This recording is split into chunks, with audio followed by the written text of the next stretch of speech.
Okay, welcome to Power Pivots, the podcast where we explore the stories behind the fundamental career shifts and changes that have made all the difference. I'm your host, I go by Hatu, and today we're joined by Jason Coullette. Jason Coullette. How are you, brother?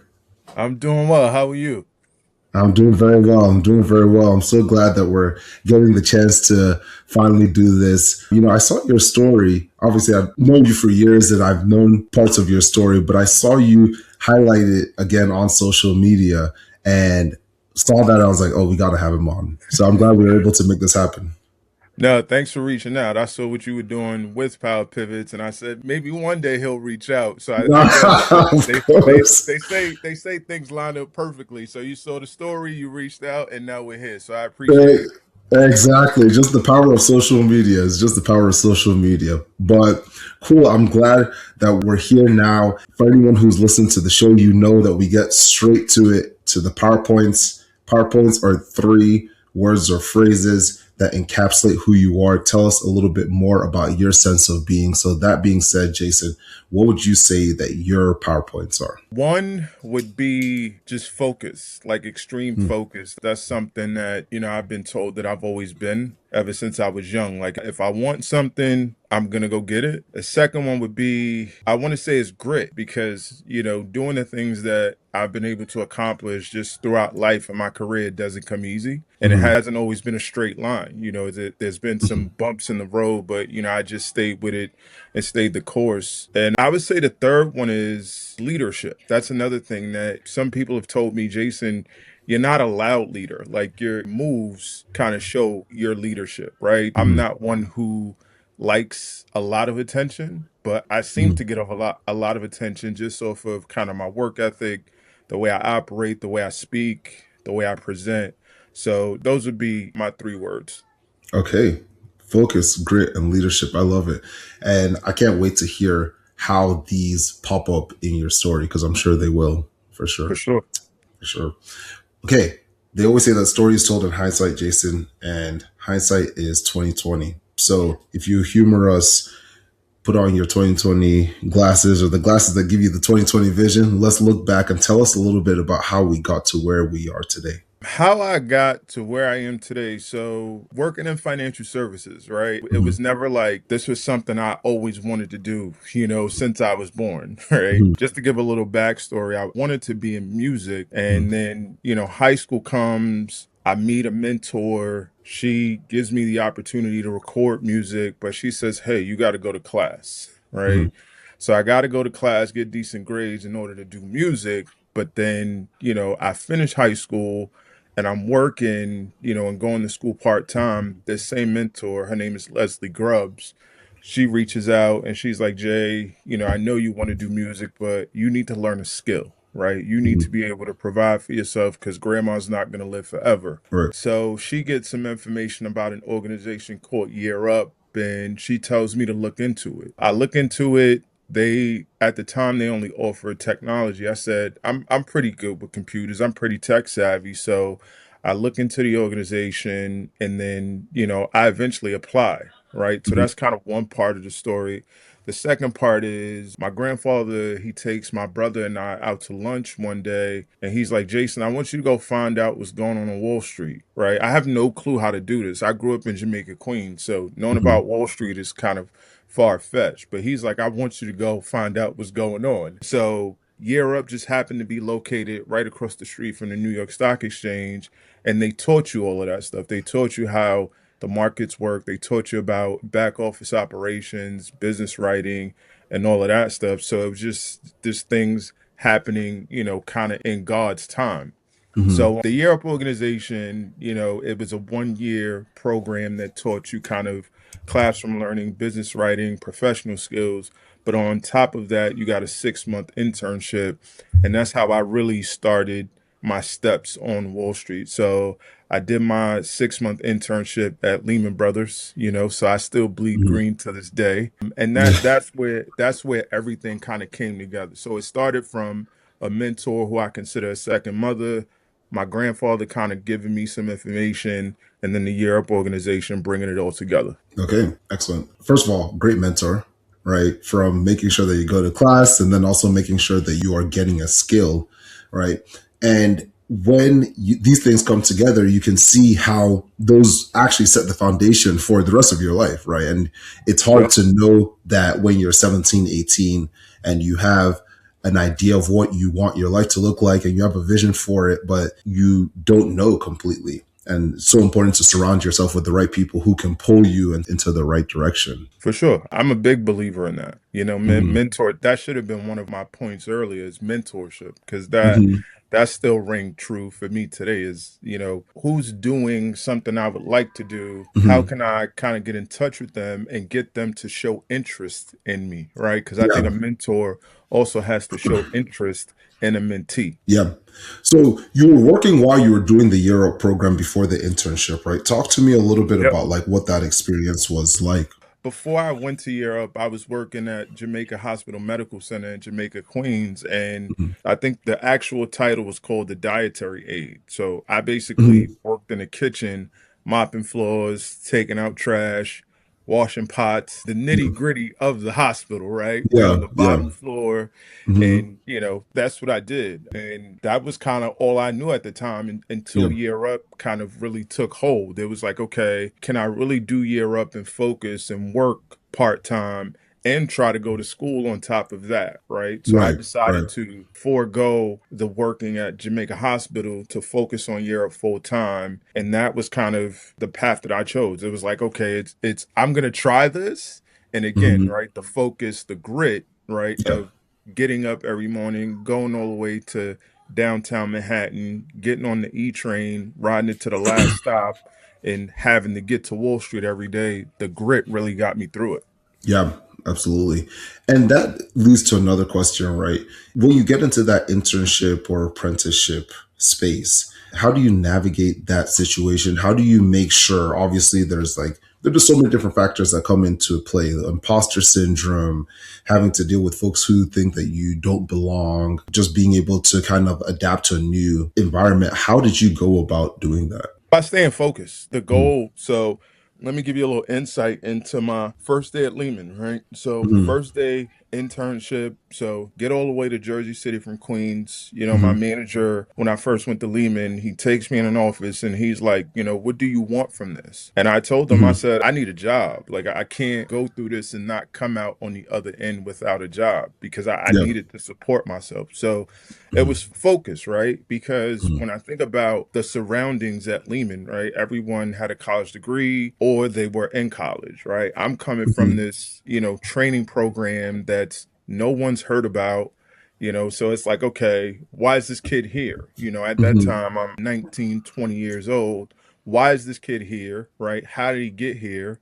And why are we keeping him here, right? And it was Yeah. the focus, it was the grit, and it was just the willpower to kind of push through, right? But to Mhm. always be me, right? Yeah. Europe taught you certain professional skills of how to give an elevator pitch, right? So who am I? Why Right. am I here? What am I doing here? What do I look to accomplish? But also how to give a handshake, right? How to write a Right. professional email, right? Right. How to show up, right? Suit, tie, everything. So Mhm. those are the things that kind of got me through it. It was that training, but also just being authentically Jason, right? Yeah. I come from Jamaica, Queens. I'm not a pushover. Your title Yeah. at that time, it probably scared me a little bit, right? A little bit. Like, Mhm. okay, this Yeah. person's a Yeah. SVP or managing director. Okay, they can possibly make or break my future, right? But always Mhm. showing up authentically me. I want to learn. I'm able to do everything that you give me, and I'm willing to put in that overtime, right? If you need me here at Yeah. 7:30, I'm going to be here at 7:30, right? And this was Yeah. back in the day when, they may need some people to come in and work on a Saturday just because, deals had to be done, reconciliations need to be clear before Monday. So I would come in or testing, right, on a Yeah. system. So I would come Mhm. in even on a Saturday to do work. Yeah. Yeah. And that focus there is so important. I feel like throughout careers, regardless of what you're doing, people want to invest in individuals who they know are actually really dedicated to accomplishing goals and really getting things done, right? So clearly you got the preparation from Europe. They selected you because they knew that you were actually committed to the cause and really were going to make something out of the program. you take the skills that are there that you didn't have before, but still had it internally in you to be able to succeed.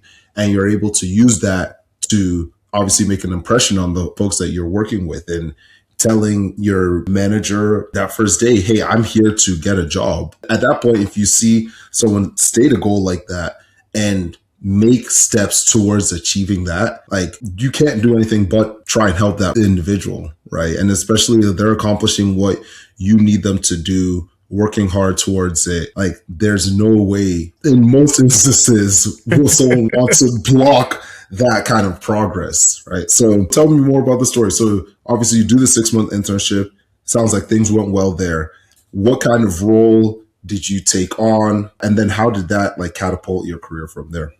Yeah, so let me just go back to my last day of internship, right? So, Mm-hmm. been there 6 months. It's my last day, and literally I get to the office early like I usually do. So Mm-hmm. my D badge doesn't work, so I can't get upstairs. Now, mind you, I'm actually covering for someone who's full time. So I'm the Mm-hmm. intern. You have real work to do today. We need it Yeah. done by, 8:30. So my ID doesn't work, so I'm kind of frantic. I'm calling my manager. He's cool as a fan. He's like, hey, I'm over in Midtown. Call upstairs and somebody will get you upstairs. Yeah. So I get upstairs, I'm focused on work. Then my year up mentor, a guy named Michael Bogdan, he calls me. And he's Mm-hmm. like, hey, have you heard anything about an offer today? And I'm Yeah. like, Michael, right now, I'm just trying to get work done. I haven't heard anything. That focus is Not there. focused on that, right? Yeah. Focused on the work. And he's like, all right, so send me your manager's name, send me their manager's name. I'm going to call my friend who at the Mm-hmm. time he was an MD in the investment bank. So I worked in Yeah. operations. His friend was an MD in the investment bank. And he said, I'm going to make some calls for you and we're going to find out what's going on with you by the end of the day. Yeah. Yeah. So fast forward, my manager comes back and he's like, hey, how would you feel if you got an offer today?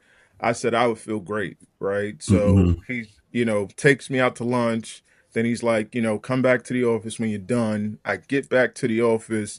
He's like, call HR. My mentor, Michael, calls me back. He's like, you should hear something. So I call HR and, I got the offer on my last day. I got a full-time offer working in operations and risk and control where I Mm-hmm. focused on bank reconciliation work. Okay, very nice. Wow, that's a whole lot of a process to be able to get an offer. Calling HR, calling your manager, all kinds of stuff like that. But it all worked out, right? It For all sure. worked out. So tell us a little bit more about what that means, like operations, risk compliance, and reconciliation. What does that exactly mean for somebody who's not that familiar with that? Yeah, yeah. So the way I kind of break it down, the way I was taught, when you think about an investment bank, so you think about the Lehmans of the past and the Goldmans of now. They're considered investment banks. Mm-hmm. So an investment bank essentially has three parts, right? You have the front office where you have the traders, the bankers, the salespeople, right? The money generating engine of the bank. Then you have the middle office that supports the traders, the salespeople, the bankers to a certain extent. And then you have kind of the back office operations, right? So once the trade is entered, someone has to book it, someone has to make sure, you know, the funds come in or the funds go out. They have to make sure a trade does what they call settle at the end of the Mm-hmm. day. So I Mm-hmm. worked in that area of the bank where it's like, okay, we have money coming in from, say, Citibank, right? So Mm-hmm. did Citi send Lehman or any investment bank the right amount of money? Here's what our ledger says, right? Our books. Mm-hmm. Here's what the bank says, our, clearing bank, Mm-hmm. and do they match? So it's my job to make sure these transactions matched. If not, if I only saw a ledger entry, right, I had to call someone in the middle office and say, hey, did you book this trade? Because it's not Mm-hmm. going back to our books, right? Mm-hmm.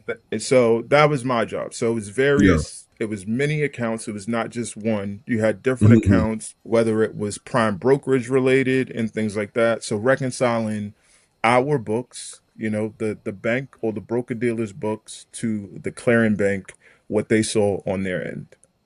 Okay, very nice. And then all of that kind of ties into a risk kind of function to where it says, okay, are the firm's books and records accurate and balanced at the end of the day, right? Because if Okay. I had say if I had, what they would call them breaks. If you had a cash break somewhere and you didn't know how to apply it, they had to Hmm. do something. They had to put it in what they call suspense. So we don't know Hmm. how to apply these funds that we received or that we have. So we need to put them in suspense. I did suspense Hmm. as well to figure Hmm. out where this money needs to be applied. But you don't want to have items in suspense for a long time because, Yeah. again, from a risk perspective, you take a capital charge on those funds sitting on your books. Got it. Got it. Okay. That makes a lot of sense. That's super helpful. Thank you. Has Power Pivots inspired you to reevaluate your career path? If so, look into Power Pivots career coaching. Whether you're interested in career discovery, job description dissection, or interview prep, I take a tailored approach to helping you understand your ultimate career goals and get closer to them. Interested? Fill out the interest form at the bottom of the show notes for your free 30-minute consultation. For any questions, email hatu@powerpivots.co. That's hatu@powerpivots.co. As always, pivot powerfully. Obviously, from that first full-time offer, you've been able to accelerate your career from there. You're a senior vice president now.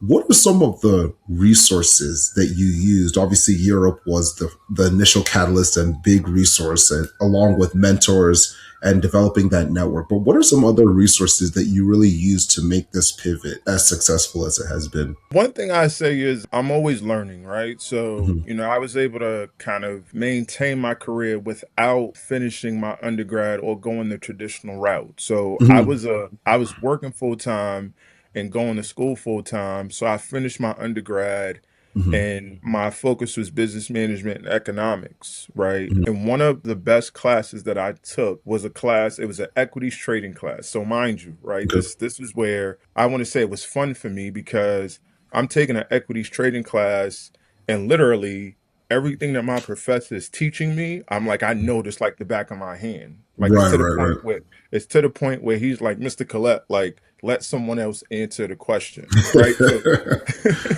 You're a so practitioner, you know. so you have the kind of traditional classroom learning, right, undergrad, Hmm. but I'm always a student of any industry that I'm in. So I'm always picking up a book, right? I'm Hmm. always reading something, whether it's a periodical or an actual book, I'm always reading. So if you ask me Hmm. what I'm reading today, I'm reading Andrew Ross Sorkin's book, 1929, Yep, yep.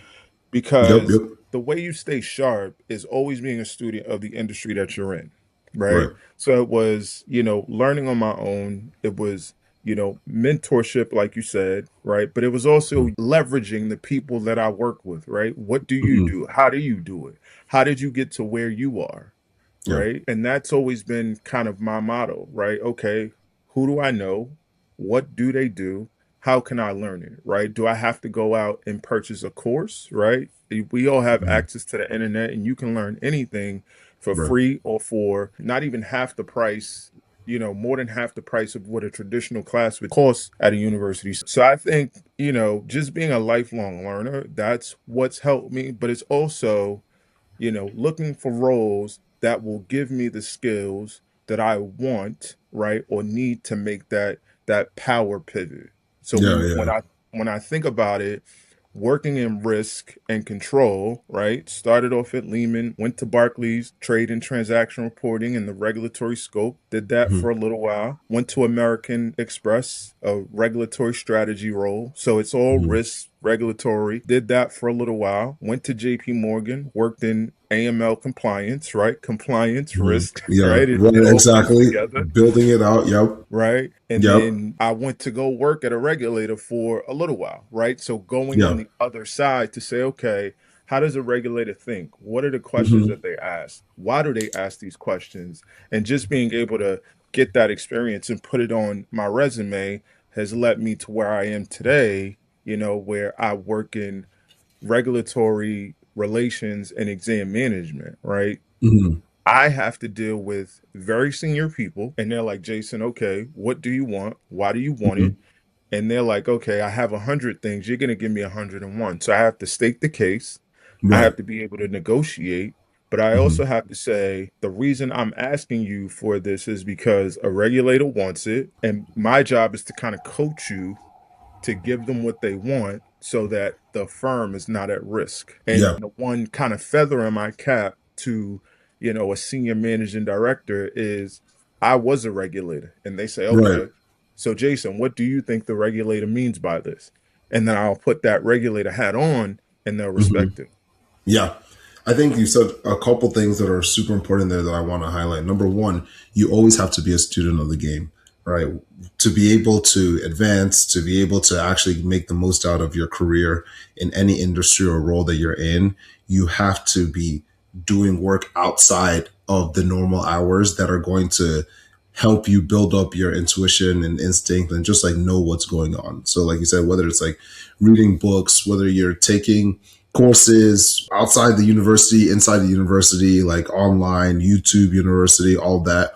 Those are Yep. things that are super important to help you be able to advance. But the other thing too is it's very important to view your career from the standpoint of taking jobs that help you develop a basket of skills or a skill set, as opposed to staying in a role and just hoping that you're going to be able to just develop that skill set from there. So the movement is very, very necessary to do that. So you've been able to get a wide array of experience that has spanned all the different aspects that you would need to really understand risk and compliance in a way that's useful. So now they're coming to you because they know that you have that instinct, you have the experience to be able to know what is Yep. happening on the other side.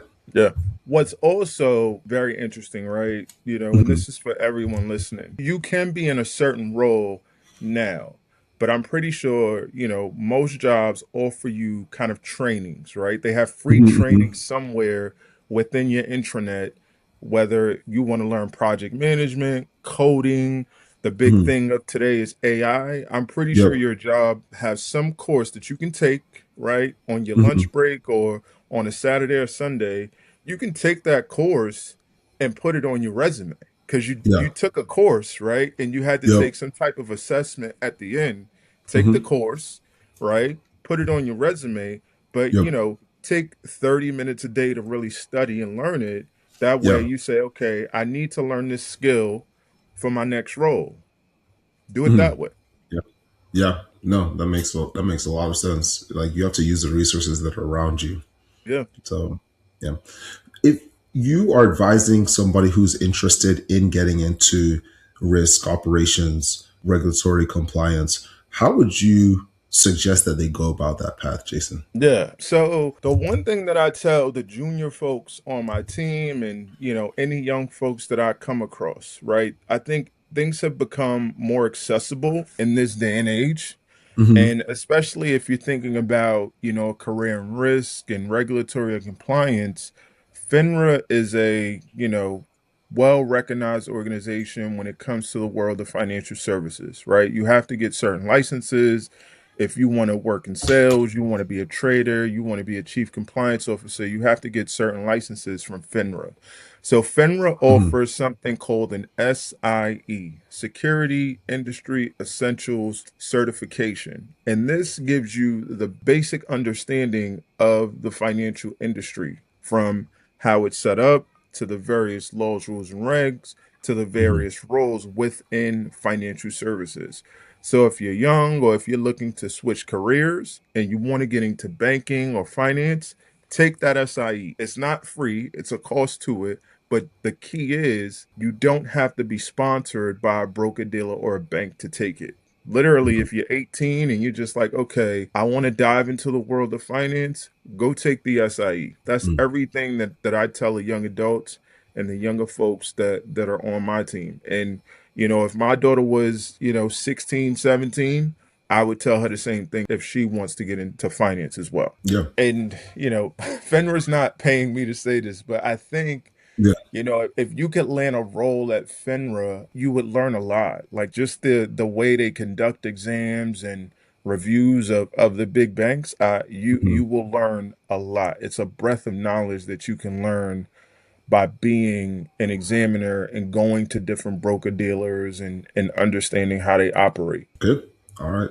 That is super helpful. That is super helpful. And I'm sure that, there are people who are probably listening to this who are like, oh, that seems like an interesting path for me. That's a way that I can try and break into financial services And it is such a daunting task and it's hard to do. But this is exactly why we have these kind of conversations, so that you know, hey, if there's a direct path or there's a path that can help you land where you want to be, that's more efficient, why not Yeah. use that? Right. So if you look back, Jason, what advice would you give your younger self starting off in this industry? And then also think of it from this perspective of right now. What is some advice that you give yourself or motivation that you give yourself to continue to grow and advance in the industry? Oh man. I would say be willing to be a student, right? Again, pick up a book, right? And I did this, right? But not Mm-hmm. to a high level, right? I would pick up a book here and there, and the first couple chapters are very boring, and then I want to move on to something else, right? Right. But looking back, I would say, be a student. If you're free on like a Saturday, put in an hour of studying, right? Mm-hmm. Learn everything about the markets, right? Turn the TV on to CNBC and get off of the NBA and stuff like that, right? If you're home during the week, watch CNBC, pick up the journal, but also ask questions, right? I think, and I may be wrong, right? But if you Mm-hmm. want to work at a bank, and if you have a bank account, or someone in your family has a bank account, you can say, okay, who do you bank with, right? What's your relationship with your bank, right? Do you think Mm-hmm. you can take me there to ask them a couple questions to say, okay, how did you start out in this career? Because I Yeah. think people love talking about themselves. And if you ask the Mm-hmm. right questions, you'll get the right answers. Right. Another thing I would say to myself, if I could go back 20 years, 25 years, Mm-hmm. I would say bet on yourself, remain focused. And this might be a harsh one, but this is what I would tell myself. Everyone is not your friend. Yep. Yep. And write down your goals. Like write down where you want to see yourself. Because there are times where I go in my journal and I'm like, I wanted to hit a certain dollar in terms of saving. I wanted to go to a certain place. I wanted to learn a certain skill. And I'll write it down and then I'll go look in my journal 6 months and I'll be like, I did it. So you write it Mm-hmm. down, that kind of holds you to actually getting it done because you don't want to look back and say, I coulda, shoulda, woulda. You want to be able to Right. say, check, check, check. So Right. write down your goals, right? Find someone that inspires you. Be a lifelong student. And I'm not Mm-hmm. just talking the regular academic work that you have to do to get a degree, right? If Mm-hmm. you're interested in cars, right? Read everything that you can on cars, right? If Yep. you're interested in, being a social media influencer, right? Mm-hmm. Read a book on it, right? Read a book on marketing. Read a book on the business aspect of what you want to do because you may not always need to be kind of in front of the camera. You can be behind the camera. That's the way I look at Mm-hmm. it in terms Yeah. of finance. By no Yeah. way, shape, or form am I in front of the camera, but I'm Right. behind the camera and I understand what's going on. Yeah. Yeah. Absolutely. Man, amazing, amazing advice there. Great words of wisdom as well. So for you, Jason, and you've shared so many great things with us here, but what's next? What is exciting you? What are you looking forward to in your career now at this point? Yeah. So, I mean, from a career perspective, it's like up and to the right, right? Just continuing to kind of climb that ladder and being able to kind of reach back and bring those that are behind me up, right? Mm-hmm. Or at least be the voice of reason as to why, people who come from the same background, same circumstances that I've come from deserve an opportunity and a chance. Mm-hmm. So that's something I'm always going to work for and I'm steady working towards. Besides the work stuff, I have a podcast to myself. It's Nice. called Okay. the Father Figures Podcast. Okay. So looking to build that out with my co-host and my podcast partner, where we talk about life, from a father's perspective, right? So you may hear me talking about work and Mm-hmm. how sometimes I'm working long days, but I explain to my kids, daddy's busy, but the weekends are for us. So Right. so building that out, looking to make some investments, real estate Mm-hmm. and things like that, trying to find ways to get back to the community that I come from. Yeah. And that's really much it. And be a good father and some traveling and just trying to see what else I can get into. And I can't really put a date on this, but I've been told I'm a good public speaker. So I Yeah, may try you to are. dive into that. Okay. If people do want to hear me talk, I may try to see how I can make that, kind of a side passion project in the near future. Yeah, awesome. Yeah, no, that's a lot to look forward to. I can say for one, you are a great public speaker. So definitely looking Thank you. forward to hearing Thank you. you on the mic soon for sure. But any parting words of wisdom here, Jason? You've shared so much with us, but any parting words, last words that you would give folks? Stay focused. And the one thing I'm going to say is that, anything that comes easy, may not be worth having. But if it's hard and you really want it and you get through whatever it is, you'll appreciate it. Mm, So if you have a goal, no matter what kind of stands in your way, what obstacles, don't try to go above it. Don't try to go below it. Just get through it mhm. and you'll be all right. There you go. And you'll be all right. Jason, thank you so much for taking the time here to speak to us and share all your wisdom. How too. Thank you for having me. And again, I'm glad we got a chance to connect. Like So I appreciate it. Thank you. Likewise, brother. Likewise. And thank you all for joining us. Please remember to like and subscribe for more. And most importantly, pivot powerfully. Be well, everybody.